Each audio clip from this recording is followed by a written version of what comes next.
No niin, Massey Fergusonin tämmönen ohjauksen säätötanko täällä edessäni.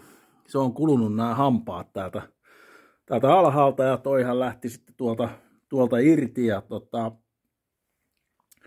no, irrotusoperaatio. Ne ajattelin kertoa vähän muillekin, että koska tässä nyt oppii itsekin vähän, miten tämä kannattaa ottaa irti.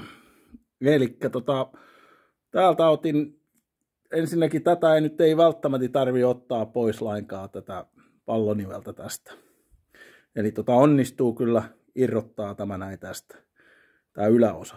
Elikkä parhaiten se lähtee tietysti maski pois ja sitten parhaiten se lähtee, että tästä ottaa tämän yläpään kiristyksen auki.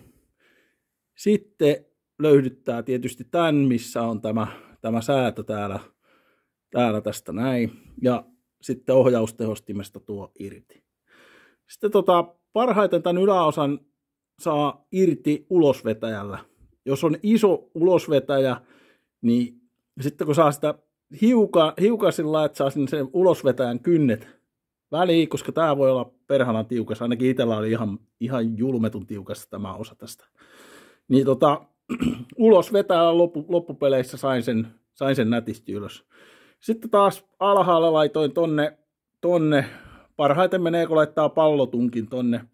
Sitten kun alaosasta irrottaa ton kanssa ton kiristyspultin tuolta. Ja samalla tarkistaa, ettei tuo alaosan hampaat ole kulunut, koska alaosan osaa ei hankin saada Suomesta ainakaan mistään. Että romuttamolta sitten tai muualta. Niin, että jos siinä on hampaat kunnossa, niin sitten on ihan ok, koska näitä saa tosiaan näitä säätöakseleita. Niin sitten alkoon yläpäästä saatu tämä irti, niin tonne tunkkia. Mä käytin itse tämmöistä ihan tunkissa, ihan koivuklapia täältä, mikä menee tuolta noin, ja sitten puski sen sieltä pois.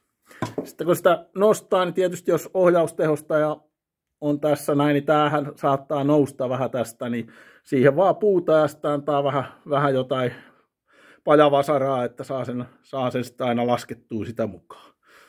Mutta tämmöinen operaatio, ja täytyy sanoa, että aika tiukassa oli toi ainakin tässä. Et varmaan johtuu siitä, kun toi yksi rasvanippa on tuolla keskellä ja sinun on tosi vankalla päästä, niin eipä se sitten varmaan ole saanut ihan tarpeeksi vaseliinia joka paikka. Ja tietysti toikin on, että hampaat kuluu, niin varmaan sen merkki, mutta onhan tämä nyt 70-luvulta lähtien ajanut asiaansa, että semmonen.